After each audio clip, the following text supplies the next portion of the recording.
এত কিছু কথা সবাই বুঝতে পারে না।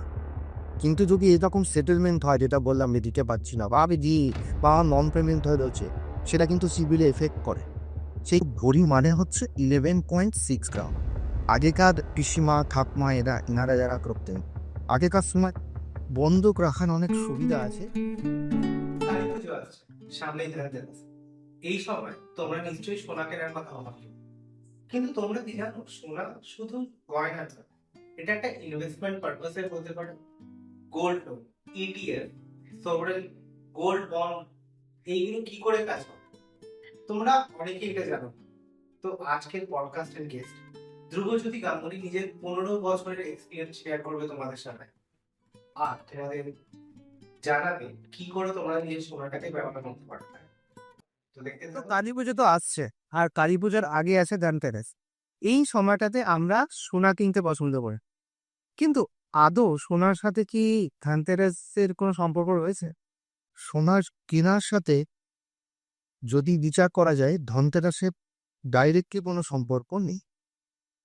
ধনতেরাস কথাটা আসলে ধন্বন্তরী, যিনি আমাদের গড অফ আয়ুর্বেদা, উনি এটা সেই সময়তে করেছিলেন আমাদের ঘর সংসার, আমাদের বাড়ি, এগুলোকে শুদ্ধিকরণের জন্য।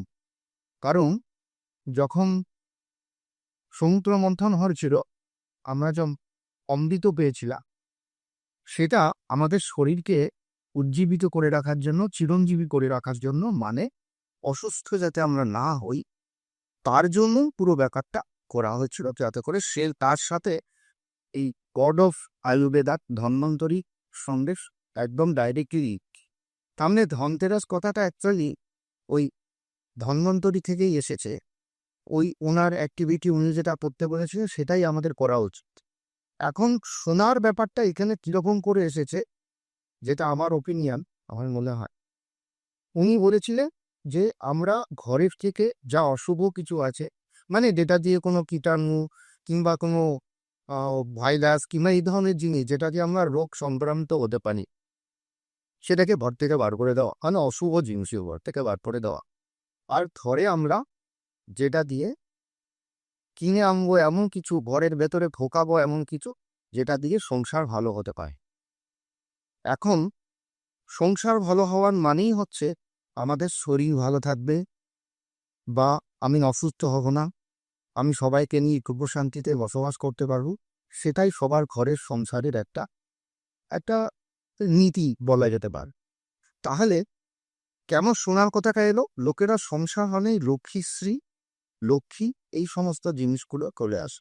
তাহলে সেই ক্ষেত্রে দাঁড়িয়ে লক্ষ্মী মানেই সোনা, টাকা পয়সা। সেই ক্ষেত্রে দাঁড়িয়ে তখন আমি ঘরে সোনা আনছি, মানে আমার ঘর সংসার উজ্জ্বল হবে আর লক্ষ্মীশ্রী আসবে, এই থেকে সোনা কেনাটা এসছে। আসলে ধনতেরাস হচ্ছে এই কোজাগরী কালী পুজো, কালী পুজো, এই দিওয়ালি, সেটা শুরু, মানে আজ এই দিন থেকে শুরু হয় ধনতেরাস থেকে। তাহলে ওই সময়তে দাঁড়িয়ে আমরা আগে ঘর পরিষ্কার করব, ঘরে ভালো জিনিস আন, এই জিনিসটা থেকে সোনা কেনার কথাটা এইভাবে চলে এসছে। কিন্তু আসলে সোনা কেনার জন্য শুভ সময় হচ্ছে যেদিন ভূত চতুর্দশী পড়বে, তারপরে যখন আমরা কালী পুজো ঘরে করব, তখন সোনাটা পরে লোকালে যদি সোনার বিচারে এটা করা হয়, সেটা হচ্ছে ঠিক। কিংবা বাড়িতে লক্ষ্মী পুজো থাকলো, সেই ক্ষেত্রে তখন এটা ঠিক হয়। ধনতেরাসের সঙ্গে সোনা কেনার কোনো সম্পর্ক নেই, কিন্তু আমাদের তো একটা সামাজিক ক্রমশ বিবর্তন আসে, সেই হিসাবে ধনতেরাসের সঙ্গে সোনা কেনার ব্যাপারটা চলে এসেছে। আচ্ছা বুঝিয়া। তো সোনা বিষয়টা তো ভীষণ একটা আবেগের জিনিস আছে মানুষের কাছে। তো এই আবেগটা কি সেই আবেগ?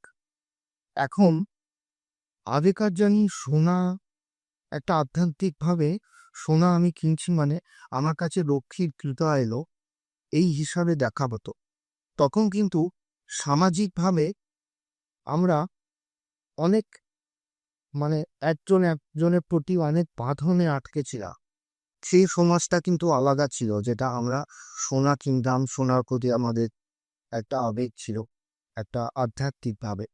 কিন্তু এখন সামাজিক ব্যাপারটা অনেকটা অর্থনৈতিক পরিকাঠামোর উপরে নির্ভর করছে।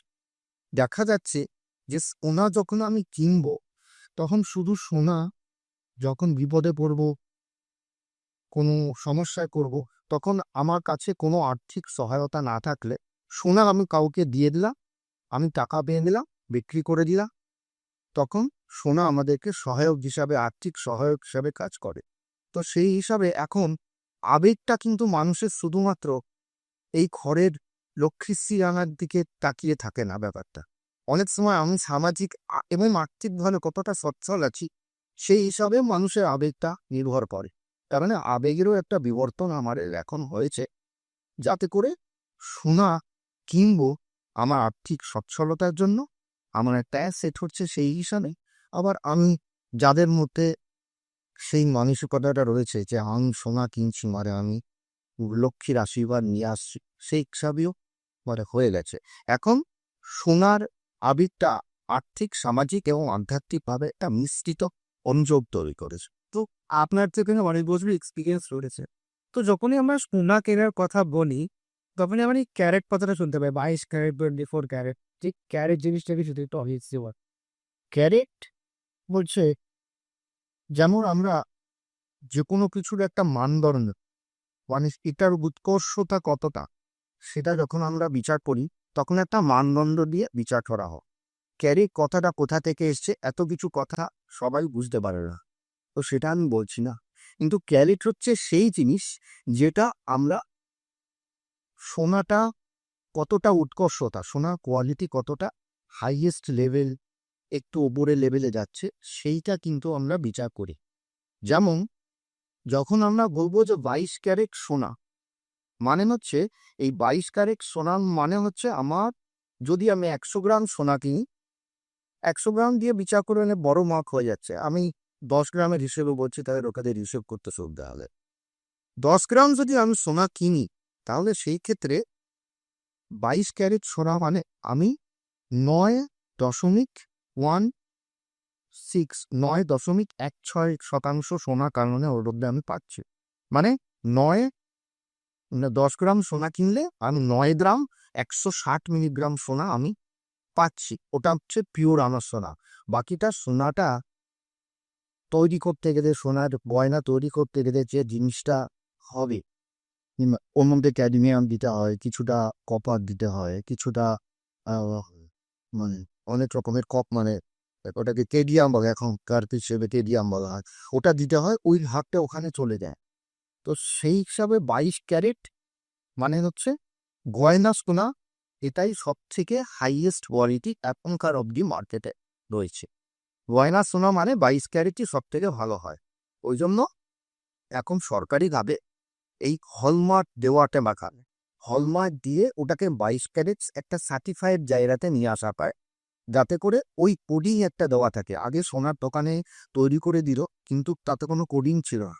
এখন কিন্তু একটা কোডিং করে দেওয়া হয় সোনার দোকানে, যাতে করে ওটা মনে হয় যে হ্যাঁ এই ওটা দিলা, ওখানে কিন্তু ওদের ইয়েতে, মানে ওদের ডেটাবেসে ওটা কিন্তু কোথা থেকে তৈরি করা হয়েছে, তার কত কোয়ালিটি, ওটা কিন্তু চলে যায়।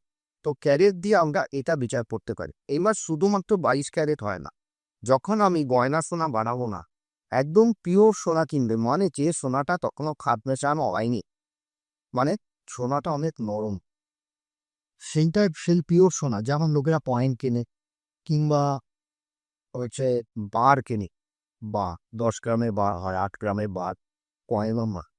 তো এই কয়েনটা 24 ক্যারেট বলে একটা কথা আছে। 24 ক্যারেট মানে হচ্ছে 10 গ্রাম হলে 9.99 গ্রাম আমি সোনা তার মধ্যে আছে। মানে মোর অর লেস 100% বলা হয় অ্যাকচুয়ালি 99 সোনার মাপকাঠি, শুদ্ধতার মাপকাঠি, বিশুদ্ধতার মাপকাঠি। তো আমি যতদূর জানি যে সোনা তো নরম ধাতু হয়। তো এই জন্য কেন ক্যারেট সিস্টেম তৈরি করা হয়েছে। আর রিসেন্টলি শুনলাম যে 18 ক্যারেট ইন্ট্রোডিউস করা হয়েছে। কিছু বল। ব্যাপারটা হচ্ছে সোনা খুবই নরম একটা ধাতু, কিন্তু সোনার একটা গুণ হচ্ছে সোনা চক করে কারোর সাথে বিক্রিয়া করে তার নিজেকে চেঞ্জ করে থাকে না, নিজের কালার, নিজের সব কিছু। এই জন্যই কিন্তু সোনা নগদ। যারা ব্রিজ পড়া তারা ফিরে গেছে মিলিয়ে।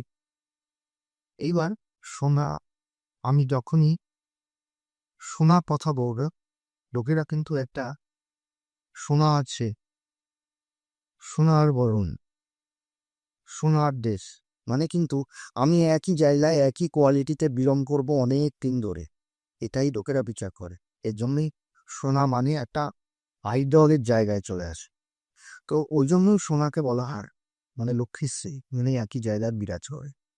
এখন সোনা যেহেতু নরম, সেহেতু সোনা দিয়ে যদি আমি গয়না বানাতে চাই, তাহলে 24 ক্যারেট সোনাতে যদি আমি গয়না বানাই, তাহলে সেটা কিন্তু ওই ডিজাইন যেগুলো করা হবে, কিন্তু ওর মধ্যে যদি কোনো পাথর দিয়ে ওটাকে তৈরি করা হয় দেখতে সুন্দর করে, সেই পাথরটা কিন্তু ওর সাথে ধরে থাকবে না, এতটাই নরম হয় সোনা। তো সেই হিসাবে দাঁড়িয়ে সোনা তখন আমাকে সোনার যে কোয়ালিটি সেটাকে একটু কমিয়ে তার সাথে এখনকার বেশিরভাগ সময় কেডিয়ান বলে একটা ধাতু মেশানো হয়। আগে যখন আমাদের পিসিমাদের ঠাকুমাদের যখন সোনা তৈরি হয়, তখন কিন্তু তামা, রূপো এই সমস্ত জিনিস দিয়ে ওর সোনার সাথে মিশিয়ে তৈরি করা হতো, যাতে করে ওটা শক্ত হয়, গয়নাটা ধরে থাকে কথা। এখন দাঁড়িয়েছে কি কেডিয়ান দিয়ে সোনাটাকে তৈরি করা হয়, কিন্তু কেডিয়ানের কোর্শন মানে যে কোনো সোনা ছাড়া অন্য যে খাদ মেশানোর ব্যাপারটা থাকে, সেটা তত কম হবে, 22 ক্যারেটের মান্যতা তত বেশি প্রাপ্ত হয়। তো সেই ক্ষেত্রে 22 ক্যারেট হচ্ছে এমন একটা সোনার কোয়ালিটি, যেটা ঠিকঠাকভাবে তৈরি করলে সোনার ওজনের সাথে সোনার ডিজাইন, পাথর সবকিছু ধরে রাখতে পারে। তাহলে দাবালো হচ্ছে 22 ক্যারেট। আমি যখন গয়না সোনা তৈরি করব, 22 ক্যারেট হকরি শেষ, তার উপরে দিলে গয়না সোনা ভেঙে যায়। এইবার আমি আমার যে আর্থিক বাজেট, মানে আমার যে ক্ষমতা, সেই অনুযায়ী আমি সোনা ক্যারেট তৈরি করব, মানে গয়না সোনা সেই কোয়ালিটিতে তৈরি করব। আমি যদি 22 ক্যারেট তৈরি করি, মানে 916 কোডিং থাকে, হ্যাঁ। এইবার সেই ক্ষেত্রে দাঁড়িয়ে ওটাকে 22 ক্যারেট হলমার্কই বলা হয়। এখন যদি কোনো কারণে দেখা গেল, যেমন হিরে তখন বসাতে পারে, হিরে নিজে ইক্সেলফ একটা খুব শক্ত জিনিস, ভারী হয়, হিরে কিন্তু খুব ভারী। আচ্ছা, তো সেই হিসাবে তখন আমাকে সোনাকে যদি তৈরি করতে হয় ওই হিরে দিয়ে, তখন কিন্তু ওই হিরে মানে হিরেটাকে সোনায় বসাতে গেলে আমাকে তখন আরেকটু খাদ সোনার সঙ্গে মেশাতে হবে, তবেই গিয়ে ওটা শক্ত হবে। তখন আমাকে হিরে ওখানে বা অন্য যে কোনো উপায়ে ওখানে একটু ক্যারেটটা মানে ক্যারেটটা কমিয়ে খাদটা বাড়িয়ে তাকে তৈরি করা হয়। এই ক্ষেত্রে মোটামুটি মার্কেটে সব থেকে নিচে ভ্যালুয়েবল যে সোনা গয়না সোনার ক্ষেত্রে, সেইটা 18 ক্যারেট হয়। 18 ক্যারেটটা এই ক্ষেত্রে এসেছে। 18 ক্যারেট মানে হচ্ছে আমি 75% সোনা পা, মানে 100 গ্রাম হলে 75 গ্রাম, মানে 10 গ্রাম হলে 7.5 আছে। কিন্তু অনেক সময় সোনার দোকানদার যখন জিজ্ঞেস করে যে আপনি কি কিছু বাজেট আপনার কত সোনার, তো যদি বাজেট কম হয় সোনার, তার মধ্যেই ভালো ডিজাইনে তৈরি করতে হবে, মোটামুটি অনেকটা সোনা দিতে হবে, তখন কিন্তু ওরা 22 ক্যারেট হলমার্ক তৈরি করে না। তখন কিন্তু ওই ক্ষেত্রে দাঁড়িয়ে 75 মার্কিং, মানে 750 মার্কিং 18 ক্যারেটের জিনিস তৈরি করে দেয়। তাতে মজুরি সাশ্রয় হয়, সোনার বাজেটের ক্ষেত্রে সোনার পরিমাণটা সাশ্রয় হয়, সোনার একটুখানি কম লাগে অনেকটা সোনা তৈরি হয়। কিন্তু তার কিন্তু ভ্যালুয়েবল মার্কেটে, মানে ভ্যালুয়েবল নয় মার্কেটে, কিন্তু সেটা দিয়ে মানে যে কোনো উপায়ে টাকা নিতে গেলে দাম কিন্তু টাকার পরিমাণটা অনেকটাই কমে যায়। আমার মনে হয় 750 সোনা, মানে 18 ক্যারেটের সোনা হিরে ছাড়া বানানোর কোনো যৌক্তিকতা এখনকার সোনাতে নেই। আচ্ছা, মানে যদি আমি কোনো ইম্পোর্টেড পাথর না ইউজ করি, তবে আমার 22 ক্যারেট কেনা উচিত। আর যদি আমি গিরে স্যাফায়ার যেরকম টাইপের স্টোনস হয়, ওগুলো যদি ইউজ করি, তবে আমি 18 ক্যারেট হলে 18 ক্যারেট হলে চলবে। কিন্তু সেই ক্ষেত্রে হিরে যেটা আমি বসাবো, তার কিন্তু একটা সার্টিফাইড কপি বা সার্টিফিকেশন দিতে, মানে ওনারশিপ সার্টিফিকেট এবং কোয়ালিটি সার্টিফিকেট অবশ্যই মেনটেন করা উচিত।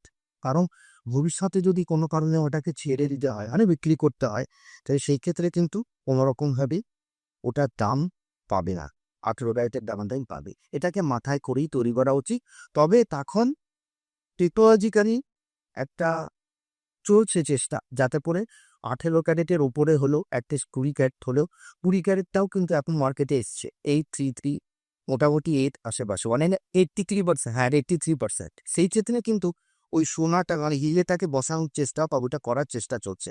এই যে বলছি কেডিয়ামের সোনা বেশিরভাগ সময়তেই সেটা হলমার্ক 22 ক্যারেট তাও অ্যাটলিস্ট 20 ক্যারেট কিন্তু হয়। মানে বিশুদ্ধতার উপর ডিপেন্ড করছে, হ্যাঁ তৎসতের উপর। তো আগে যেটা হতো, আগে এটা শুনেছি যে দেখো গিরেরও তো ক্যারেটটা, ওই ক্যারেটটা গোল্ডের ক্যারেট কি আলাদা? আর আরেকটা প্রশ্ন, যে আগে আমরা শুনতাম যে ঠাকুমা দিদারা বলতো আমাদের বয়রা বড়িতে আছে, তো এই ভড়িটা ক্যারেট সোনার আর হিরে পুরো আলাদা, কোনো সম্পর্ক নেই। এটা আমাদের এই সোনার যে আজকের আলোচনার প্রসঙ্গ, তার মধ্যে হীরের ক্যারেট আসবে না, অর্থাৎ ওটা নিয়ে পরে আলোচনা করা যেতে পারে। কারণ হীরের ক্যারেট আর সোনার ক্যারেটে একদমই আকাশ পাতাল কোনের না। আইডিয়ার জন্য, মানে তুমি তো বলে যে সোনার ক্যারেটটা হলো বিশুদ্ধতার পরিমাপটা, আর হিরেটা কি, ওটা কি? হিরেরটা এক ধরনের আলো পাওয়া যায়, সেই আলোটা দিয়ে ওই হীরের যে কতটা কোয়ালিটি তার মেনটেন করছে, ওই আলো দিয়ে সেটাকে বিচার করা যায়। ওইটার উপরে এখন অনস্ক্রিন হীরের ক্যারেটটা উঠে যায়, ব্যাস। এটা একটা নির্দিষ্ট এবং দুটোই আলাদা, এটা একদম ব্যাপার, কোনো ইয়ে নেই, সেটা কিন্তু কোনো মিল নেই। আর ভরির ব্যাপারটা হচ্ছে, আগে আগে কিন্তু এই হলমার্ক ব্যাপারটা কিন্তু ছিল না। তুমি একটু যদি খোঁজে যাও জানতে পারবে, হলমার্ক ব্যাপারটা কিন্তু আগে ছিল, যে 20 বছর ব্যাপার, একদমই কয়েক কিছু বছরের মধ্যে এই ব্যাপারটা এসছে। আর সোনার ব্যাপারটা এতটাই ওপরে উঠেছে, এটাও কিছু বছরও বেশি আগে কিন্তু, মানে সোনা নিয়ে সোনা দিয়ে আমার আর্থিক ব্যাপারটা সব চলে, এ ব্যাপারগুলো আগে এটা নিয়ে ম্যাটার ছিল। তো যাই হোক, এখন আগে ঘড়ি, একজন ঘড়ি মার্ক হচ্ছে 11.6 গ্রাম, নর্মালি দিত 11.6 গ্রাম, কিন্তু 11.6 গ্রাম একটা ফ্র্যাকশন হিসাব করে সব জায়গাতে 10 গ্রাম করেই মার্কেটে ভ্যানটা করা হয়, কিন্তু ভরি মানে হচ্ছে 11.6 গ্রাম। আগেকার পিসিমা ঠাকমা এনারা যারা করতেন, আগেকার সময়তে লক্ষ্য করে দেখবে অনেক মোটা চেন, কিন্তু যদি এরকম সেটেলমেন্ট হয়, যেটা বললাম আমি দিতে পারছি না, বা আমি দিই, বা নন পেমেন্ট হয়ে রয়েছে, সেটা কিন্তু সিভিলে এফেক্ট করে। সেইটা হাতের বালা এগুলো তৈরি করা, কারণ সেই সময়তে যেহেতু হলমার্ক ছিল না, ওটাকে বলে বাংলা কাজ, মানে আমাদের ইন্ডাস্ট্রিতে কথা আছে বাংলা কাজ, মানে পানের কাজ। আচ্ছা, আগেকার এই পানের কাজ হতো। তো পানের কাজের হিসেবে তখন ওটা অনেক সোনার মতো অনেক কিছু মিক্স থাকতো। তো সেইটা এখনকার যুগে এই ধরনের সোনা চলে না, এখন কিন্তু অল্প ওজনের ওপরে, ডাইসের ওপরে তৈরি সুন্দর ডিজাইন করা, কিন্তু কংক্রিট ডিজাইন অল্প ওজনের ওপরে। এখন মেশিনও বেরিয়ে গেছে, আগেকার সময়তে সেরকম মেশিনও ছিল না, তো এখন ওই হিসাবেই তৈরি করা হয়। তো আগেকার সোনাটা অনেক বেশি পরিমাণ ছিল ওদের, তখন গ্রামে না করে চক্রটাকে ভরিতে হিসাব করতো। এখনকার সময় কটা লোকের কাছে, আমাদের সোজাসুজি লোক যারা মানে নিম্নবিত্ত মধ্যবিত্ত, এদের কাছে কত গ্রামের সোনা আমি তৈরি করতে পারব? আগে এক একজনের কাছে হয়তো বললো, আমি তো 50 ভরি সোনা, 50 ভরি মানে 50 গুণিত 11.6, তো সেটা তৈরি করতে গেলে এখনকার মার্কেটে বলছো, ওই জন্যই এখন গ্রামেই আমরা এইসব করে সন্তুষ্ট। হ্যাঁ, এর থেকে বেশি আমাদের পক্ষে আস অ্যাকসেপ্ট করো। তবে এই ক্ষেত্রে প্রশ্ন তৈরি হয় যে, আপনি বললেন যে ভরি মানে হলো 11.6 ব্যয়, আর তার আগে আমরা যখন ক্যাট নিয়ে আলোচনা করছিলাম, সেটা হচ্ছে যে 24 ক্যাট, যেটা বললে যে ওটা 99%, তারপরে 22 ক্যারেট, সেটা হলো 91%। তো বলা যেতেই পারে কি এখনকার সোনা বেশি বিশুদ্ধ আর এর থেকে? একদম বদলিত হয়। এখনকার সময় বেশি বিশুদ্ধ এই কারণে, আমি প্রথমেই আগেকার যারা আছে পিসিমা ঠাকমা, তাদের কাছে একটু ক্ষমা চেয়েই কথাটা বলছি। আপনাদের আন্তরিকতা অনেক বেশি ছিল, আপনারা কিন্তু হাত করে সবাইকে দান করতে পারতেন, কিন্তু আমাদের আর কিন্তু আমরা কিন্তু আর্থিকভাবে অতটা জায়গায় আপনার পৌঁছানোটা এই কম্পিটিশন মার্কেটে খুব কঠিন। তো সেই হিসাব আমরা গ্রামেই হিসাব করি। এইবার বিশুদ্ধতার প্রশ্নটা আসছে কেমন। আগেকার সময়তে যখন সোনা তৈরি করতো স্বর্ণহারা, তখন এই কেরিয়া বা হলমার্ক এগুলো ছিল, তখন বেশিরভাগ সময় রূপো তামা, অনেক ক্ষেত্রে ওয়্যাক্স মানে মোম, এগুলো দিয়ে, বা ও মানে ওই যেখানটায় ছালাই করতে হয়, মানে যেখানটায় মানে জয়েন্ট গুলো থাকে ডিজাইনের ওখানটায় বা পাথরের ওখানটায়, সেখানে এই সমস্ত ধাতু কপার তামা দিয়ে করতে। বাংলা পানের কাজ, এটা সোনার দোকানে কথা চালু আছে। কিন্তু এখন টেডিয়াম আসার পরে ওই পানের কাজটা বন্ধই হয়ে গেছে। গেনিয়া টেডিয়াম দিয়ে বেশিরভাগ সময় কাজ হয়।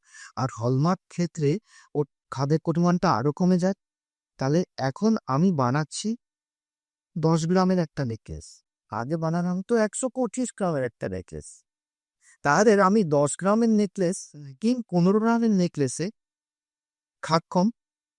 তার মানে আমি এখনকার সোনাকে যদি ওই ওজনের বিচারে দেখা হয় তাহলে আগেকার থেকে বিশুদ্ধ।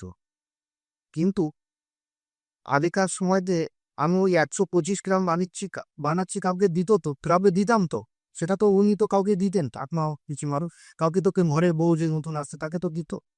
তাহলে এই যে দিত, তার মানে ওনাদের অন্তরটা অনেক বেশি, ক্যারেটটা অনেক বেশি ছিল। এখনকার আমাদের ক্যারেটও বেশি নেই, আমাদের ক্ষমতা। মাকে বলতে হয় যে সোনাটা চেক করে দেখা। দেখো, আগে তো একটা ধারণা ছিল যে গয়না শুধুমাত্র মহিলাদের জন্য। এখন তো এটা একটা বিনিয়োগের মাধ্যমও হয়ে গেছে। ইটিএফ, গোল্ড বন্ড, এই বিভিন্ন ধরনের জিনিসপত্র মার্কেটে এসছে। তো মানুষও এগুলোর ব্যাপারে জানতে শুরু করেছে। তো এগুলোর ব্যাপারে যদি কিছু বলো। এই জিনিসগুলো এখনকার না মার্কেটে একটা কথা চাপবো বলছে ভার্চুয়াল। লক্ষ্য করে দেখ, আমার একটা ভার্চুয়াল অ্যাকাউন্ট ক্রিয়েট করে দিচ্ছি, ওখানে মানে আমি সবকিছু করবো কিন্তু জিনিসটাকে দেখতে পারবো না চাক্ষুষ। ওই গোল্ড বন্ড হচ্ছে অনেকটা ভার্চুয়াল সোনার মতো।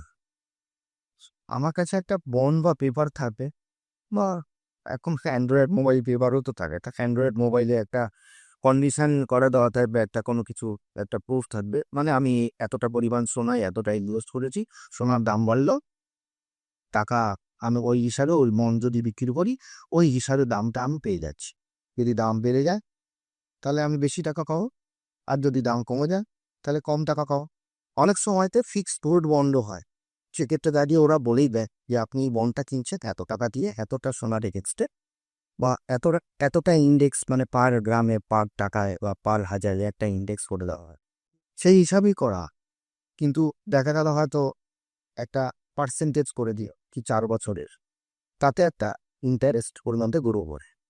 যদি কোনো কারণে সরকারের পলিটিক্যালি কোনো সমস্যা হয়, সরকার থাকছে না, বা দেশে কোনো আর্থিক সমস্যা হয়, সেক্ষেত্রে দাঁড়িয়ে কিন্তু ওই গোল্ড বন্ডের হাতে নিয়ে বসে থাকা ছাড়া কোনো জায়গা হবে না। আমি ব্যাংক তখন বন্ধ হয়ে গেছে, কোলাপস করে গেছে, আমি গোল্ড বন্ডটা নিয়ে করবো তা। তবে হ্যাঁ, যতক্ষণ আর্থিক সচ্ছলতা থাকে তখন কিছু থাকে। ইটিএফ, এটাও কিন্তু এক ধরনের ফান্ড, মানে যতক্ষণ মার্কেটে ফান্ড অ্যাভেলেবেল, যতক্ষণ সরকার ওকে আছে, আমার আর্থিক সচ্ছলতা বলছে দেশে, আমি ইটিএফ বলি, গোল্ড বন্ড বলি, এগুলো তখন আমার কাজে না। আমি ওটাকে ভাঙি, টাকা পেলাম, বা যে টার্মস অ্যান্ড কন্ডিশন বা যে স্প্যানের জন্য আমি ওটা নিয়েছি সেটা ফিরিয়ে আবার আমি টাকা পেলাম, সেটাকে বন্ধ করে। কিন্তু যদি কোনো অকওয়ার্ড সিচুয়েশন তৈরি হয়, সেক্ষেত্রে কিন্তু ওইগুলোকে কখনোই ভাঙানোর জায়গা কিন্তু আমরা পাঠান। এই ইটিএফ এর ফুল ফর্ম হচ্ছে এক্সচেঞ্জ এক্সচেঞ্জ ট্রেডেড ফান্ড। আচ্ছা, মানে আগেকার সময়তে বিনিময় প্রথা ছিল। বিনিময় প্রথা মানে হচ্ছে, আমি আগেকার সময় মুদ্রা ছিল না, মানে টাকা ছিল। আমি গরু দিচ্ছি আফগানিস্তানে, আফগানিস্তানের মতো অস্ত্র পাঠাচ্ছে। আফগানিস্তানে গরুর মাংসের চাহিদা আছে, তার মানে আমি গরুর চাহিদা আছে, আমি চাহিদাপ্রাপ্ত একটা জিনিস দিচ্ছি, আরেকটা দামি জিনিস মানে পোস্ত, এখানে আমাদের যথেষ্ট একটা ডিমান্ডেড, একটা শর্টেজও থাকে। তার মানে এইরকম একটা জিনিস, এইরকম একটা ধারণা করে নেওয়া যেতে পারে। তো ইটিএফটাও অনেকটা ওই রকমের লেখা, টাকার ডিমান্ড আছে কোনো কোম্পানি, আমি সোনা দিয়ে সেটা এক্সচেঞ্জ করছি, সোনার ইন্ডেক্সের উপরে দাঁড় ইটিএফ। কিন্তু যদি কোনটি আবার বললাম, যদি কোনো কারণে সামাজিক আর্থিক অবস্থা অবক্ষয় হয়, যদি ডলারের পাওয়ার কমে যায়, সোনার দাম কমে যায়, সেক্ষেত্রে কিন্তু, বা ডলারের পাওয়ারটা, অনেক ডলারের পাওয়ার কিন্তু বেড়ে গেলে তো সোনার দাম কমে যায়। সেটা যদিও রিসেন্ট ফিউচারে হওয়ার সম্ভাবনা না থাকলেও যদি হয় তখন কিন্তু আমি ওই বন্ড নিয়ে ওই কাগজ সার্টিফিকেট নিয়ে কোনো লাভ নেই।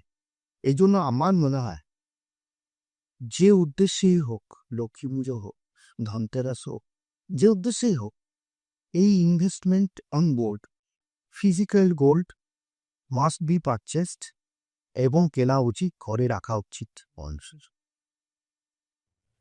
আচ্ছা, তবে আমাদের কোনো ক্রাইসিস সিচুয়েশনে ফিজিক্যাল গোল্ডই কাজে লাগে, তাই তো? ফিজিক্যাল গোল্ড বলা হয় গোল্ড ইজ লিকুইড মানি, একমাত্র গোল্ডই কিন্তু লিকুইড মানি। আরেকটা জিনিস লিকুইড মানি এখন হওয়ার চেষ্টা হচ্ছিল, কিন্তু এতটাই লিটিগেশন মার্কেটে হয়, পলিটিক্যাল ইস্যু হোক বা লিডারদের জন্য হোক, তারা এমনভাবেই সমাজটাকে করে রেখেছে লিডারদের, মানে জমি জমি সেটা নিয়ে এতটাই সবকিছু ক্ষমতার লড়াইয়ের উপরে সেটা বেস হয়ে গেছে যে সেটাতে পয়সা ঢালা সবার পক্ষে সম্ভব নয়। কারণ মানুষ জানতেই পারবে না যে জিনিসটার মধ্যে কি প্রপার্টিতে লিটিগেশন আছে, কি আছে। আমি তো জানতেই পার, আমার টাকাটাই রাখতে যায়। আর বিশেষ করে আমাদের দেশ বা পশ্চিমবঙ্গের যা পলিটিক্যাল কোর্স, তাতে জমিতে টাকা লাগানো কিন্তু পড়াশুনো করে টাকা লাগাতে হবে, জেনে টাকা, সেটা কত অংশটুকু সম্ভব। তো gold is best opportunity, and এইটাই হওয়া উচিত যে আমি একটা ভালো কারণে হোক, মন থেকে চাইলে হোক, সোনা কেনার দিনটা আমি যেদিন মনে করবো যে আমি সোনা কিনি, সেটাই তো একটা ভালো নির্বাচন। সেটা ধনতেরাস হোক ও লক্ষ্মী পুজো হোক, এরকম কোনো নির্দিষ্ট দিন হতে দেয়। আমি আমার মায়ের জন্মদিনে সোনা কিনছি, মায়ের জন্য সোনা কিনছি, বউয়ের জন্মদিনে সোনা কিনছি, বউকে সোনা দিচ্ছি, গয়না, সোনার গয়না দিচ্ছি। তো সেটার after all they will remain that as. তো আমি যতটা শুনেছি একজন ফিমেল তার কাছে 500 গ্রাম আর একজন মেল তার কাছে 250 গ্রাম সোনা রাখতে পারে। এবার ধরো ফর এক্সাম্পল সে পৈতৃক সূত্রে হঠাৎ অনেকটা সোনা পেয়ে গেল, ইন দ্যাট কেস সে কি সেগুলো নিজের কাছে রাখতে পারবে, না পুরোটা ব্যাংকে বা পুলিশকে বা সরকারকে দেখাতে হবে? না, না, রাখতে পারবো এরকম নয়। ক্লজ আছে। আচ্ছা, আমি সোর্স অফ, ওটা সোর্সটা কোথাকার? হ্যাঁ, হ্যাঁ, সোর্স আমার পারিবারিক আগেকার ট্র্যাডিশনাল আর গোল্ড আমি যেতেই পাই। আসল সোনা তো অনেক কম হলো। আমি এমনও দেখেছি অনেকের কাছে 1.5 কিলো মতো সোনা আছে। 500 গ্রাম সোনা তো কোন ব্যাপারই না। 1.5 কিলো 1.5 কিলো সোনা গিয়েও অনেকে এসে আমাদের কাছ থেকে ফাইন্যান্স কর। আচ্ছা, তো আমি সোর্স অফ অ্যাসেটটা আমাকে দেখতে হবে, আমি কোথা থেকে পেয়েছি। আমি নিশ্চয়ই কোনো অবৈধ কাজ করে যদি সেই সোনাগুলো নিয়ে আসি, স্ন্যাচিং করে নিয়ে আসি, আমি যদি ডাকাতি করে নিয়ে আসি, দ্যাট শুড নট বি।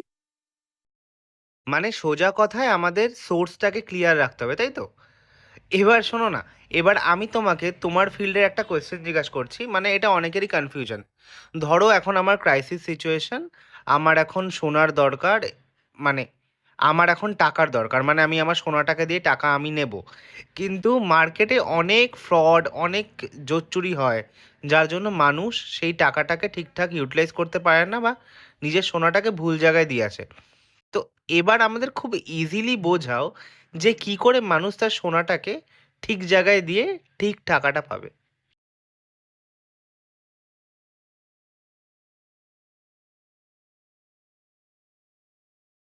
লোনটা নিতে পারে, লোকেদের মনে একটা হয় তৈরি করে দেওয়া চেষ্টা। আরে অন্ধক রেখেছি, বন্ধক রাখার অনেক সুবিধা আছে যদি সেটা অর্গানাইজ সেক্টর থেকে আমি করি। দু রকম সেক্টর আছে, একটা অর্গানাইজ সেক্টর, একটা আনঅর্গানাইজ সেক্টর। আনঅর্গানাইজ সেক্টর বলো, আমি, আমার কাছে সোনা আছে, সোনার চেন হলো, হাতের বালা, আমি আমার কাকা, আচ্ছা এরকম ভাবে না বলে, আমার সোনা, আমার বউয়ের কাছে কিছু সোনা আছে, মনে হলো ও যে ওর বাপের বাড়িতে ওর কোনো কাকা আছে অনেক বয়স্ক, বিশ্বস্ত, আমি কার কাছে দিলাম, দিয়ে বললাম কিছু টাকা নিয়ে যেতে হবে।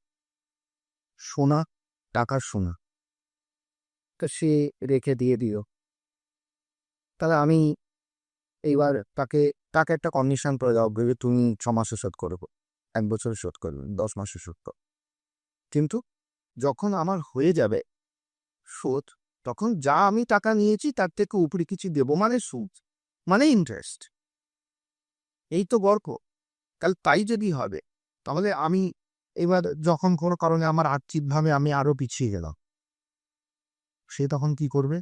তখন বলবে যে আমি এই টাকা দিয়েছিলাম, তুমি আরো এর উপরে আরো এই সাম অ্যামাউন্ট আমাকে সুদ হিসাবে ইন্টারেস্ট হিসাবে দিতে হবে, গয়নাটা তুমি নিয়ে যেতে হবে। তত সোনার দাম বেড়ে গেছে। ও যদি বিশ্বস্ত না হয় বা কোনো কারণে তার মনের মধ্যে কোনো অভিসন্ধি থাকে, তাহলে ওইখানে ও কোনো একটা মার্কার করতে পারে তো, করতে পারে। আমি তাহলে এইরকম ঘটনা আগে অনেক হয়েছে, বা আমি দিয়ে ছাড়াতে পারিনি, আমি সুদ দিতে পারিনি। এখান থেকে মানুষের বুকে একটা ভয়ের উদ্রেক হচ্ছে, মানে আমার ঘরে লক্ষ্মী চলে গেল। আর সে অদ্ভুত, ও আমার ভেতরে ব্যাপারগুলো সবটাই ড্যামে পরিবারের রানে ছাড়াতে পারবো কি পারতো না। তাহলে সে অনুযায়ী অলরেডি হয়তো গোলটা সেও নিজে ইনভেস্ট করে বসে আছে কোথাও, দিয়ে করে জোরটা দিয়ে আবার করেছে, এমন তো হতে পারে। তো এই ভয়গুলো এখনকার সময়তে মানুষের পাওয়ার কোনো দরকারই নেই। তখনই পাওয়ার দরকার, মানে পাবে না মানুষের পানো ভয় কোনো ব্যাপারই নেই, যখন কিনা সে কোনো অর্গানাইজ সেক্টর থেকে, মানে প্রতিষ্ঠিত কোনো জায়গা থেকে সোনা দিয়ে টাকা দিচ্ছে। গোল্ড লোনের সঙ্গে আবেগের কোনো সম্পর্ক নেই। কেন সম্পর্ক নেই আমি বলছি। আমাদের হিন্দু শাস্ত্রমতে যদি আমি ধরি, তাহলে লক্ষ্মী কিন্তু লক্ষ্মীর অংশ নিয়ে আসে, মানে টাকাই টাকা আনে, এটা কিন্তু বাংলা প্রবাদ আছে, শুনেছ নিশ্চয়। তাহলে টাকাই যদি টাকা আনবে, তো সোনা তো টাকাই, তো সোনা কেন সোনা আনবে না? সোনা কেন আমাকে টাকা আনবে না? সোনা কেন ইনকাম আনবে না? তাহলে সোনা দিয়ে যদি আমি কোনো একটা আর্থিক রোজগারের জায়গায় যেতে পারি, তাহলে সেটা দিয়ে তো আমি আবার সোনা বানাতে পারবো আমার জন্য। তাহলে আমি সোনাটা বাড়ালা না কমালা? বাড়ালা। তাহলে আমি লক্ষ্মী দিয়েই তো লক্ষ্মীটা আনছি, অতএব ওই আবেগের সঙ্গে কোনো সম্পর্ক নেই। খালি লক্ষ্মী ফর্ম চেঞ্জ হয়ে যাচ্ছে, লক্ষ্মী ফর্মটা চেঞ্জ হয়ে যাচ্ছে। আরে লক্ষ্মী মানে সোনা দিয়ে সীতা, যে যখন রাবণ নিয়ে যাচ্ছে, তখন সোনা দিয়ে সেই জায়গাটাকে মার্কিং করে রাখা হয়েছিল। তাহলে সোনা লক্ষ্মীকে আবার, মানে লক্ষ্মী মানে লক্ষ্মীর অংশ হচ্ছে সীতা, তাহলে সীতাকে আবার ফিরিয়ে নিয়ে আসার জন্য তাহলে তো সোনাই রেখেছিল। উনি নিজের রাত্রিতে গহনা পুরো খুলে রেখে রেখে ফেরে ফেলে গেছিলেন, তাহলে সোনা ফেরে রেখে গেছে। সেইটা দেখে গিয়ে আবার লক্ষ্মীর অংশ মানে সোনাকে মানে সীতাকে আবার নিয়ে আসছি অর্থে। তাহলে সোনা দিয়েই সোনা নিচ্ছিলি কেন? এটা কোনো কোনো অস্থিরতা নেই, এটার সঙ্গে কোনো সম্পর্ক নেই। এইবার যদি বলো ভয়ে ব্যথা, আমি গোল্ড নিব, সোনা তার কিছু হবে কিনা, মানুষের মনে স্বাভাবিক প্রশ্ন। এটা এই কারণে আসে যে আমার এটা আবেগ, তার জন্য নয়, কিন্তু আমার এটা অ্যাসেট, এই কারণে মনের প্রশ্ন যে অ্যাসেটটা আমি হারিয়ে ফেলবো। অনেকে জমি বাড়ির মতন মনে করে সোনাটা। কিন্তু যখনই আমি গোল্ড লোনের কথা বলবো, মানে স্বর্ণ ঋণ, তখনই কিন্তু আমাকে চিন্তা করতে হবে আমি কোনো অর্গানাইজ সেক্টর থেকে দিচ্ছি। অর্গানাইজ সেক্টরে যখনই আমি গোল্ড লোন নেব, সেখানে কিন্তু ওটা ইনশিওর থাকে। ইনশিওর মানে ওটা হল্টে রাখা থাকে। আমি টাকা নিচ্ছি, একটা টার্মস অ্যান্ড কন্ডিশন, একটা লাইফ, একটা যখন স্প্যান থাকে লোনে, তখন ওই স্প্যান শেষ হয়ে যাওয়ার পরে আমাকে আমি ছাড়িয়ে নিয়ে চলে এলাম, ইন্টারেস্ট ক্লিয়ার করে দিয়ে ছাড়িয়ে নিয়ে চলে এলাম। যতক্ষণ ওটা ওখানে রয়েছে তখন কিন্তু ওইটা ইনশিওর, মানে যখন যদি কিছু ডাকাতি বা অন্য কোনো মিশন হয়, তাহলে কিন্তু সোনার কম্পেনসেশন কিন্তু দিয়ে দেয় অনহাসা, এরকম সিস্টেম করাই থাকে। ঠিক আছে, লোন নেওয়ার ক্ষেত্রে যখন আমি ওটা লোন নিচ্ছি, তার মানে আমার সোনাটা সিকিওর।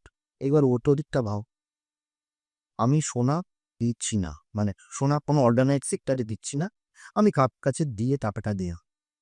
সব থেকে আনঅর্গানাইজ সেক্টরে সব থেকে ভালো জায়গা হচ্ছে সোনা। তোমায় আধা হাতে পারে সোনা, তো মানে সোনা দিতে মাসের একটা সুদ দিত, হ্যাঁ, তারপর আস্তে আস্তে সেটা। এখন সোনার দোকানদার কিন্তু সব থেকে বেশি সোনারা মানে বোঝে, আমি কিন্তু কিছুই বুঝি না, আমি লেমা। হ্যাঁ, তাহলে একটা নেকলেসের মধ্যে একটা ছোট্ট টুকরো আছে, তার ওজন 500 মিলি, তো সোনার যেভাবে দাম বাড়ছে, আমি ধরলাম 500 মিলি 700 মিলি ওজন আছে। এরকম আমার মতো আরো 10টা লোক ও চার্জে নিচ্ছে। একটা ছোট্ট ডিজাইন যদি ওখানে মনে আমার মধ্যে থাকে, তাহলে সেই ক্ষেত্রে দাঁড়িয়ে তো ডিজাইনটা ওটাকে সরিয়ে দিয়ে ওখানে যদি কোনো কিছু বসিয়ে দিয়ে আমি চেক করবো, আমি বুঝতে পারবো যে তোরা সোনার বদলে অন্য কিছু ছোট বসিয়ে দিচ্ছি। না, আমি রিচে পড়ছি বাবা, সোনার কি ভ্যালিস না রিচে পড়ার জায়গাও নেই, তখন তো বিশ্বাসহীন জায়গা থেকে নিয়ে আসছি। হ্যাঁ, আমি বিশ্বাস করছো? হ্যাঁ, বড় বড় নেতারা বিশ্বাস ভঙ্গ করছে, তো একটা সোনার দোকানদার বিশ্বাস ভঙ্গ না করার তো কোনো যাই হ্যাঁ, তাহলে আমি তাহলে সোনাটা আমার সিকিউর হবো না। আরেকটা কথা, আমি যখন সোনার দোকানদারকে দিচ্ছি বা কোনো আর আনঅর্গানাইজড কোনো কাউকে দিচ্ছি, প্রাইভেট কাউকে লেন্ডারকে দিচ্ছি, তখন কিন্তু তার সার্টিফিকেশন আছে কিনা ধার দেওয়ার টাকা আমি কিন্তু জানি না। তাহলে তার মানে আমি, সরকার জানছে না, ইন্স্যুরেন্স কোম্পানি জানছে না আমি টাকা নিয়েছি। তাহলে কি প্রমাণ আছে যে ও টাকাটা ওর কাছে আছে, মানে সোনাটা ওর কাছে আছে? তাহলে যদি কিছু হয়ে যায় সোনার দোকানে, আমি তার বদলে কিছু পাবো? সে তো হাত তুলে দেবে যে আমার লস হয়ে গেছে, আমি আর কোথা থেকে টঙ্কা মানে না, আমি টাকা নাও, বরঞ্চ আমার দোকানটা একটু সাজিয়ে সিজিয়ে দিই, তারপরে ইনকাম করি, তারপর তো অনেক। এটা তো একটা ইনসিকিউর জায়গা। অথচ মানে আমি যে সেক্টরে আছি, সেই সেক্টরে সোনাটা রাখার জন্য একটা ইন্স্যুরেন্স, তার সেটা ক্লেম করতে পারবে কাস্টমার। আমরা ততটা সোনারই ওজন হিসাবে তাকে সেই সোনাটার বাজার মূল্য অনুযায়ী মানে জবে রেখেছে, সেই অনুযায়ী আমরা করে দিতে পারবো একটা কনসেশন, ইনশিওর করা কাছে। তাহলে এটা তো অনেক বেশি সিকিউর, মানে সোনা যদি আমি কোনো অর্গানাইজ সেক্টর থেকে নিই তবে আমার সোনাটা একদম সিকিউর থাকে, তাই তো? একদম সিকিউর থাকে। ইন্স্যুরেন্সও করা থাকে। এই ক্ষেত্রে দাঁড়িয়ে আরেকটা কথা ওইখানে বলে দেওয়া হতো, অনেকেই হয়তো জানে না, অনেকেই জানে কিন্তু অনেকে জানে না। একজন মনে হয় ইয়ে থাকে, ওয়ার্ল্ড অপারেশন একজন ইয়ে থাকে, সে মনে হয় যায়। আমি সেটা স্যানগুইন বলতে পারছি না তো এর মধ্যে, কিন্তু সবাই জানে না। কিন্তু আমি যখন লোন নিচ্ছি তখন কিন্তু জেনেই নিচ্ছি, আমি কিন্তু জানছি না আমি সোনা দিচ্ছি, তাহলে it should be secured ensure. তাহলে অতএব আমি ব্যাংকে সোনা রাখলেও সেটা কিন্তু সিকিউর নয়। তাহলে সব দিক দিয়ে এখন মানদণ্ড বিচার করলে লোন নিয়ে নিলে কিন্তু শিখি। এবার আমার মনে যে প্রশ্ন যাবে, এটা জানি না করা উচিত, থার্ড দিন ছিল ওরা। ভাবুন, ওর কাছে অনেকটা সোনা আছে, আমি এটাকে লোন করতে চাই না, জাস্ট ওটাকে কোথাও সেভ রাখতে চাই। তো যেহেতু তোমরা এই ফিল্ডে অনেকদিন ধরে কাজ করছো, তো তোমরা এরকম করে একটা সার্ভিস দিচ্ছ না কারণ অডিয়েন্সকে, যে ওরা নিজেদের সোনা গল্পেতে রাখবে আর সবাই ছড়ে থাকো, লাইক গোল্ড লক।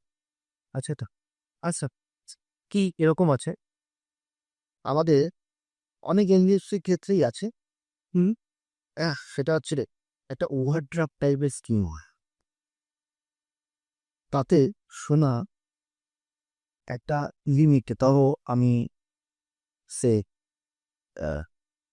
125 গ্রাম শুনতে কি 100 গ্রাম সোনা, এটার একটা লিমিট করে নেওয়া হয় যে এত টাকা অবধি আমার লোন আমি পেতে পারি। আমার তখন টাকার দরকার নেই, কিন্তু আমি প্লেজ তো করলাম, মানে কোল্যাটারাল তো করলাম, সোনাটা তো দিয়ে দিলাম, তাদের ইনস্টা একটা সার্টিফাইড কপি, মানে লোনের কপি, যে আমার লিমিটেই আমার এই স্কিমে এই রাখা রয়েছে, আমি কিন্তু টাকা উইথড্র করি। আচ্ছা, লাইক ক্রেডিট কার্ডে। I am not giving interest because I have not taken any money, boring কোন মানি বড় করি, তেমন কোনো ইন্টারেস্ট দিতে হবে না, আবার তুমি তার সিকিউরিটিও পাচ্ছ। তো ক্রেডিট কার্ডে মতো ব্যাপারটা হবে, আমার কাছে এতটা লিমিট আছে, আমি এতটা খরচা করতে পারি। এবার তোমার ধরো বাবার তোমার 5 লাখ লিমিট করা আছে, তুমি তোমার 30,000 টাকা দরকার, তুমি 30,000 টাকা, এখন তো মোবাইল অ্যাপে সমস্ত এমবিএফসি কাজ চলে, যেতেও হয় বা তুমি যেতেও পারো ব্রাঞ্চে, যে সঙ্গে সঙ্গে ওটা থেকে 30,000 টাকা নিয়ে চলে। You have to pay the interest only on the amount of borrowed amount, মানে 30,000 টাকার উপরে দিতে আসে। তোমার সোনা কিন্তু অনেক বেশি লাগে, সেটা কিন্তু ইনশিওরও আছে। আচ্ছা, এটা কতদিন অব্দি ভ্যালিড থাকে? যে কোনো লোনের ভ্যালিডিটি গোল্ড লোনের ক্ষেত্রে বেশিরভাগ এনবিএফসিতে 12 মান্থই হয়। আচ্ছা, এটাই সিস্টেম। কিছু স্পেশাল স্কিমের ক্ষেত্রে 6 মাস কিংবা 18 মাস হতে পারে। এবার আমাদের অডিয়েন্সকে খুব ইজিলি বোঝাও। আমি একটা এক্সাম্পল দিচ্ছি। ভাবো আমার কাছে 10 লাখ সোনা আছে, আর আমার এখন ইমিডিয়েটলি 4 লাখ টাকা লাভ। তো আমি ওই বোল্টটা নিয়ে তোমাদের অর্গানাইজেশনে গেলাম, দেন হোয়াট হ্যাপেন নেক্সট, অ্যান্ড কত পার্সেন্ট ইন্টারেস্ট আমাকে দিতে হতে পারে? 10 গ্রাম সোনার দাম 4 টাকা নয়, তবে আমি যখন টাকা দেখো তখন ওই যে সোনার ভ্যালু আছে এখন বর্তমান মার্কেট মানে সোনার যা দর, সেই হিসেবে যে টাকা সোনার দর হয় তার একটা নির্দিষ্ট পার্সেন্টেজ অফ মানি আমি ধার দিতে পারি, মানে দিতে পারি কাস্টম। এটাই সিস্টেম। মানে দেখা গেল হয়তো 100 টাকা সোনারটা আমি দিতে পারি কাস্টমারকে 60 টাকা, হাইয়েস্ট 75 রুপিস। আচ্ছা, মানে 75% আমি গোল্ডের ভ্যালুর লোনটা পাও। বা ইয়াতে বলা হয় এলটিভি। এবার সেম করে এলটিভি হচ্ছে ওই যে ভ্যালু, বি ফর ভ্যালু, মানে লোন টু ভ্যালু। আচ্ছা, লোন দিচ্ছি ভ্যালুতে, মানে লোন যেটা আমি দেবো সেটা ভ্যালুর একটা পার্সেন্টেজ থাকবে। সেটা আমাদের ক্ষেত্রে ম্যাক্সিমাম 75%ই হয়। যেরকম এখন রিজার্ভ ব্যাংকের নিয়ম। এইবার তুমি কতটা সোনা দিচ্ছ, তাতে তুমি কত টাকা নিচ্ছ, তার উপরেই ইন্টারেস্ট রেটটা নির্ভর করে। নর্মালি সোনা বেশি দিয়ে এলটিভি থেকেও যদি তুমি কম টাকা নাও, যেটা এলটিভি ম্যাক্সিমাম তুমি পেতে পারো, তার থেকে যদি কম টাকা নাও তাহলে সুদটা কম লাগে, ইন্টারেস্টটা কম লাগে। ইন্টারেস্ট সেটটাকেই হিসাবেই তৈরি করা থাকে। তার মানে আমি 1 লাখ টাকার সোনা নিয়ে গেলে 75,000 রুপিসের জন্য এলিজিবল হবে, তাই তো? এবার ভাগো আমি 50। এর মধ্যে কিন্তু মজুরি ধরা নেই। মজুরি কিন্তু সোনার দামের মধ্যে আসে না। 1 লাখ টাকা ভ্যালু সোনা মানে the cost of the gold is 1 lakh. The price of the gold যদি আমি 24 ক্যারেট গোল্ডের সোনার বাজার দিই, তার মানে বলো ওই যেটাতে ভাবো 10 মানে 7, তুমি 81 বলিস না কোনটা?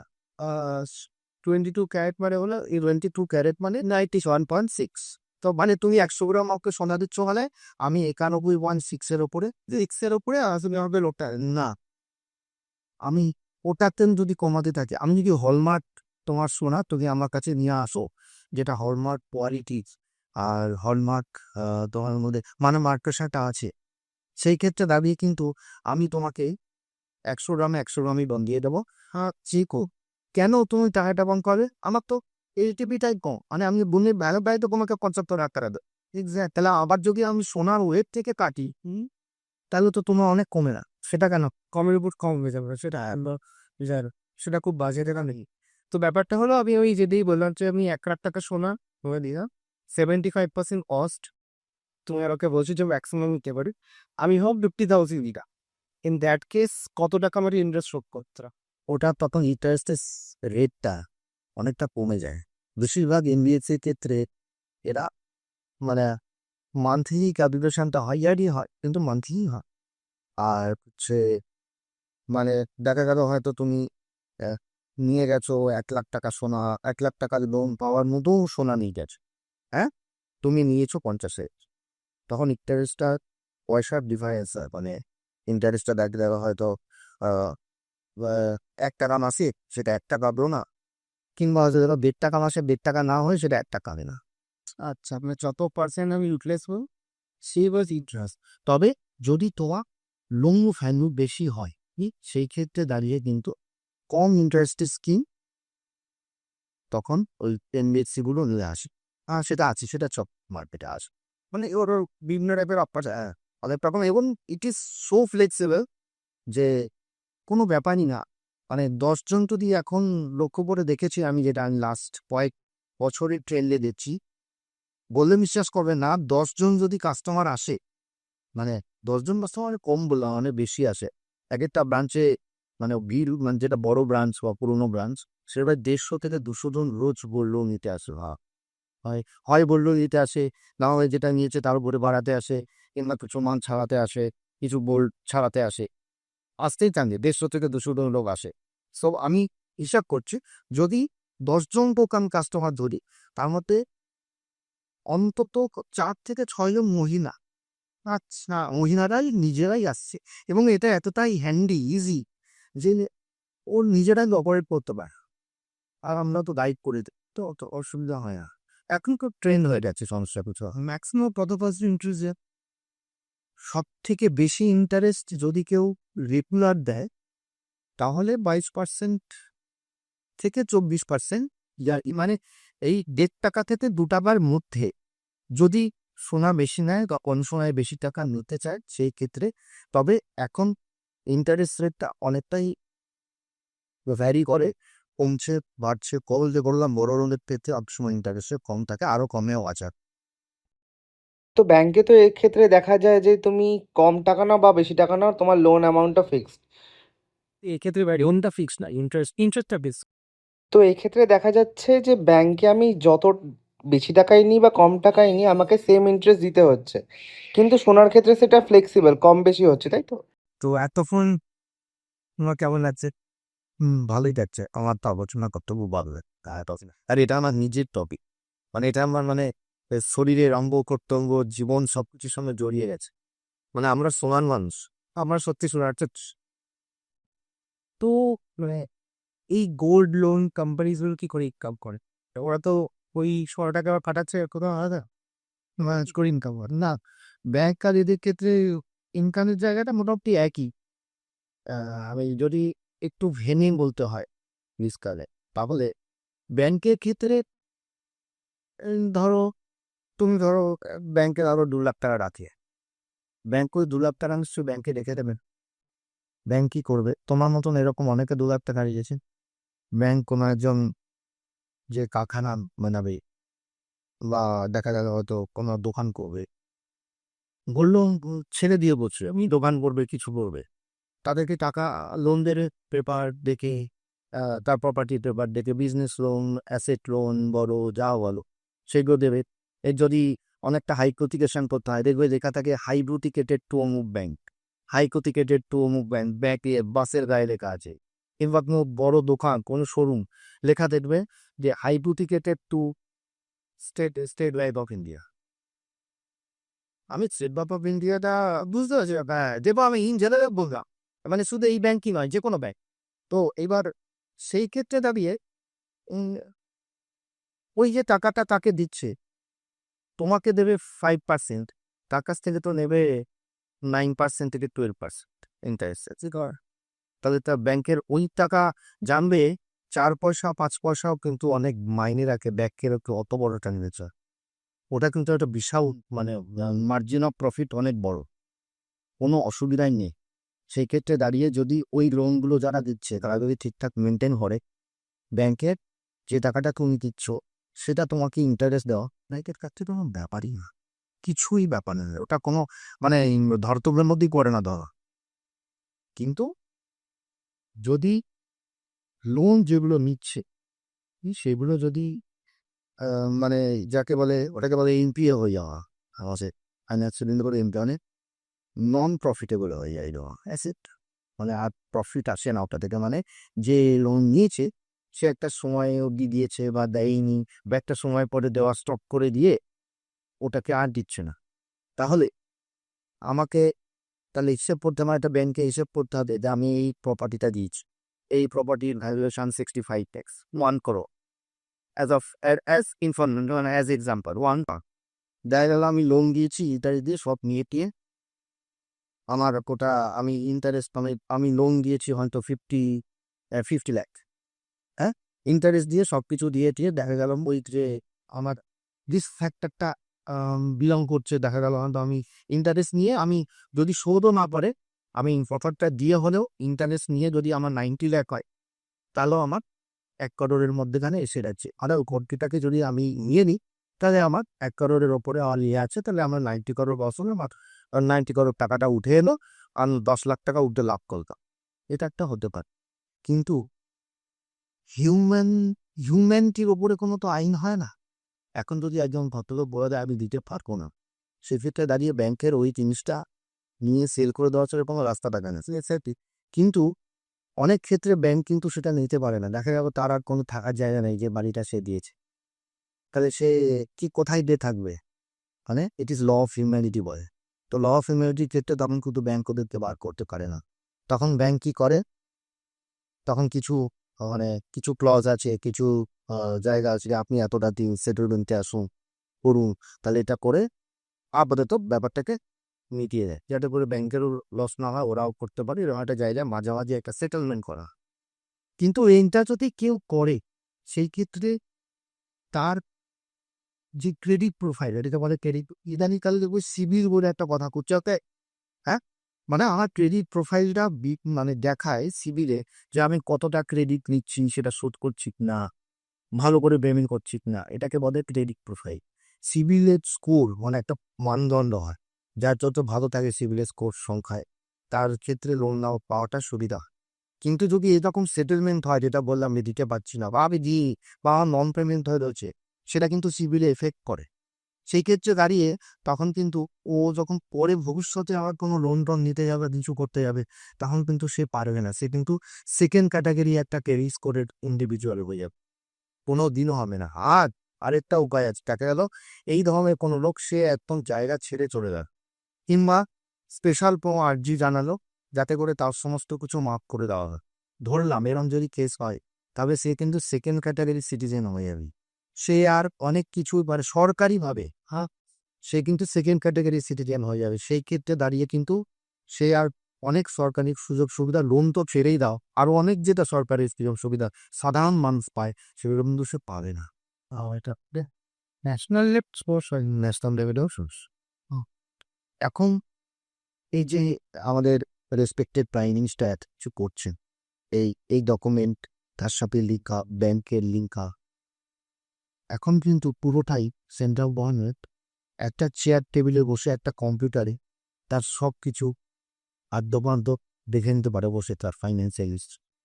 It is good for country, কিন্তু আমাদের দেশে, যে দেশ এখনো অনেকটা এগ্রিকালচারের উপর নির্ভরশীল, অনেকটা ডেভেলপ হয়নি, সেক্ষেত্রে কিন্তু প্যারালালি কোনো আমি সাপোর্ট তাকে না দিয়ে এই কাজটা করাটা একটু ডিফিকাল্ট।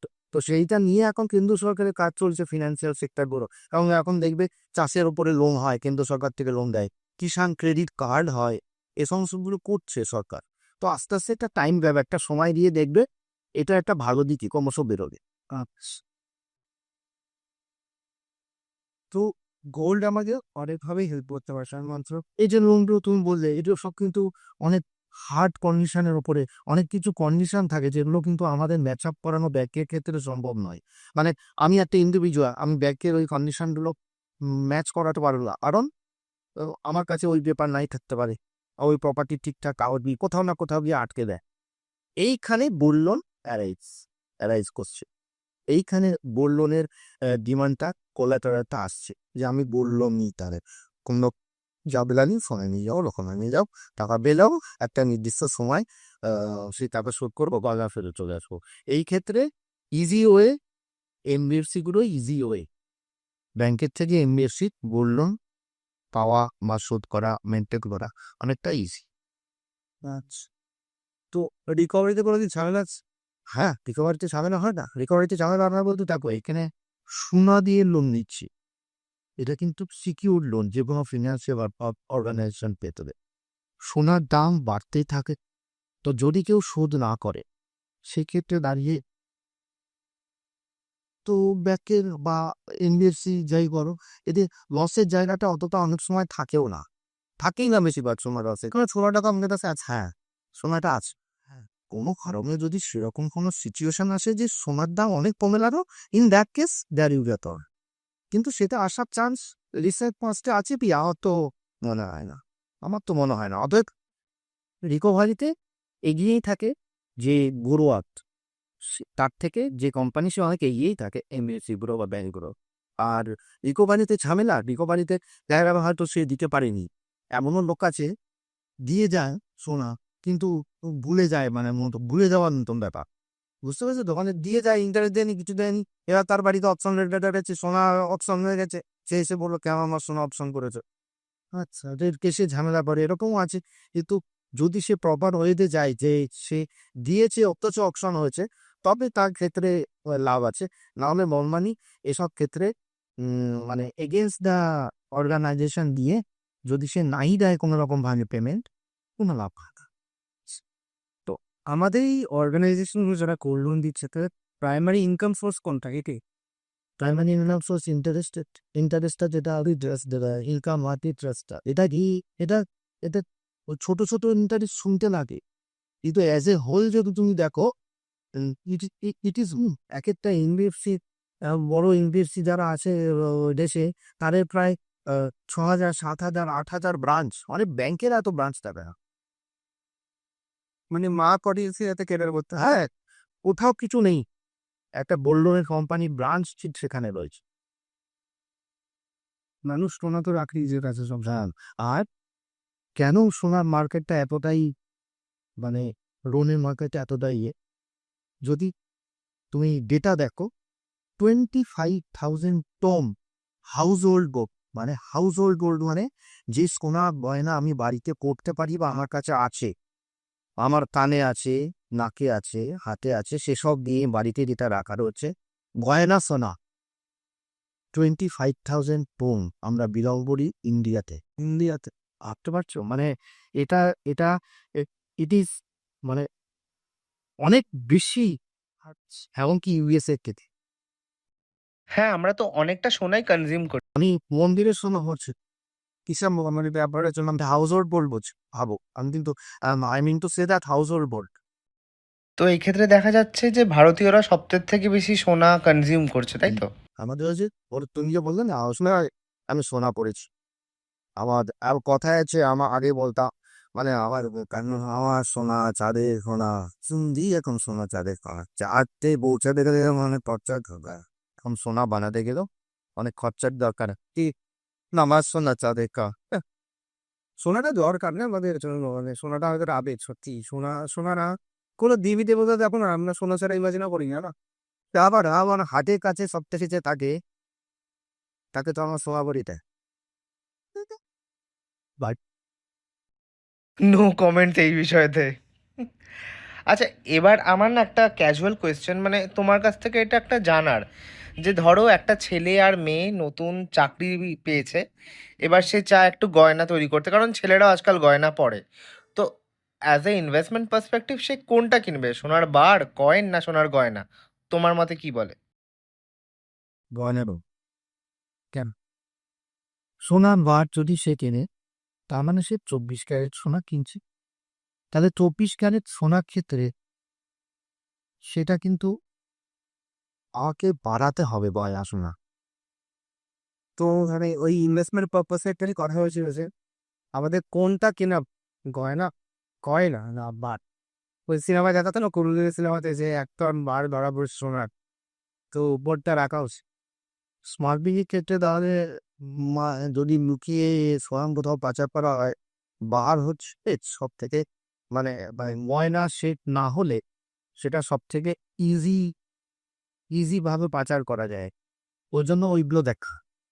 এবারে তুমি বুঝতো, ওইটা ওই জন্য ওইগুলো দেখায়, ছোট পায়ে পাতলা কোনো একটা পাতি তৈরি করে দেওয়া হোক, বার তৈরি করে দেওয়া হোক। তো অনেক সময় তো দেখায় জুতোর তলাতে গিয়ে দেওয়া, ওসব দেখায় না, অমিতাভ বচ্চন বারবার বদনাম সিনেমাতে, তো ওই রকম আর কি। তো ওই ব্যাপারটা এরকম দাঁড়ায়। তো সেটা পার্ট, কিন্তু ব্যাপারটা হচ্ছে যদি তুমি ইনভেস্টমেন্ট বা তাই গিয়ে টাকা তোমার ফাটাক করে দরকার হয় খাও, in case of present market scenario, obviously 22 carat ও গয়না সোনা এটাই পারচেস করা উচিত। এটা আমি মনে করি এখনকার মার্কেট, এখনকার ছেলে মেয়ে যারা, আমরা অনেক আগেকার নয়, কিন্তু এখনকার একদম এখনকার যারা কেবল এখন ধরো চাকরিতে ঢুকছে, ইনকাম করছে, সেভ করবে, কিছু গয়না কিনে রাখলো, সেক্ষেত্রে সোনা কিনে রাখলো, সেক্ষেত্রে 22 ক্যারেট গয়না সোনাটাই প্রেফার করা উচিত। সেইটা দিয়ে অনেক বেশি লেবিলিটি আসে। আচ্ছা, মানে বিক্রি করতে পারবি। হ্যাঁ, বিক্রি করতে পারবে, মানে বিক্রি কেন করবে, এখন আর বিক্রি সোনা চট করে করতে যাবে না, এই কনসেপ্টটা বাদ দাও। লোনস তুমি ভালো করে বোঝো, যখন আজকে থেকে 3-4 বছর আগেকার তুমি যদি হিসাব করো, সোনার 10 রানের দাম 52,000 টাকা আছে। আচ্ছা, 52,000, 55,000, এখন ওর থেকে বেশি টাকা তুমি লোনে পেয়ে যাও। মানে তার মানে ভবিষ্যতে সোনার দাম আরো বাড়বে। তাহলে তুমি কেন সোনাটাকে হাতছাড়া করবে? একটা সোনা হাতছাড়া করা নয়, এখনকার মার্কেটে কিনতে পারবে। ততএব 22 ক্যারেটের গয়নাটা নাই কেনা ভালো, এবং বিক্রি করার কনসেপ্ট বাদ দিয়ে লোন করার কনসেপ্টটাতেই আসা যাও। আর এনবিএফসির ক্ষেত্রে লোন অনেক বেশি ফ্লেক্সিবল, অনেক বেশি সোজা, সেটাতে যাওয়াটাই বুদ্ধিমানের কাজ। আমাদের সোনা নতুন কেনারও অনেক স্কিম থাকে, অনেক ইন্ডাস্ট্রির ক্ষেত্রে, সেটা অনেক ইজি মেনটেনিং। আচ্ছা, বুঝতে আরে তারে সোনা কেনা যায়? আচ্ছা, আমরা চাইলেই কি সোনার বার নিজের বাড়িতে রাখতে পারি? বারের পরে রুম দেওয়ার জন্য কোনো ক্লজ রিজার্ভারকে নেই, তবে আমার কাছে যদি সোনার বার থাকে তবে আমি লোন পাবো না? কোনোদিনও পাবে না। তোমাকে হয় ওটা গয়না তৈরি করতে হবে, তেমন তোমাদের খরচা করতে হবে, টাকা যদি দিতে হবে। তুমি দেখো না তুমি কি রিটার্ন পাচ্ছ, যতটা দিয়েছো সে মূল্যেই পাচ্ছ কিনা, রিটার্ন পাচ্ছ দেখো না। অতএব অত ঝামেলার মধ্যে গিয়ে লাভই নেই। বা স্পেরের গয়না সোনা সার্টিফাইড জায়গা থেকে, ভালো জায়গা থেকে, ব্র্যান্ডেড জায়গা থেকে কিনে নাও। ব্যাস। তো এই ছিল আজকে আমাদের গেস্ট ধ্রুবজ্যোতি গাঙ্গুলি। কেমন লাগলো ভিডিওটা জানাতে অবশ্যই ভুলো না। আর হ্যাঁ, এরকম টাইপের অনেক কন্টেন্ট আছে চ্যানেলে, তো চ্যানেলটাকে সাবস্ক্রাইব করে রাখো। Thank you.